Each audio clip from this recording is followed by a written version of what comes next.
Hello everyone, welcome to my channel Daily Drug Info, and don't forget to subscribe Daily Drug Info to watch new videos.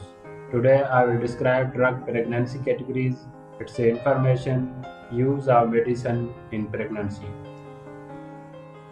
General information: up to 1 out of every 5 pregnancies end in a miscarriage, and 1 in 40 babies are born with a birth defect. These are referred to as a background population risk. Medicine used in pregnancy: most medicine used by the mother will cross the placenta and reach the baby. Sometimes this may have beneficial effect for the baby. There are, however, some medicine that can harm a baby's normal development. If you are in regular medication, you should discuss these effects with your doctor, pharmacist before become pregnant. If a new medicine is suggested for you during pregnancy, please ensure the doctor or pharmacist treating you is aware of your pregnancy. Pregnancy categories and its definitions. Pregnancy categories are divided into A, B, C, D, and X.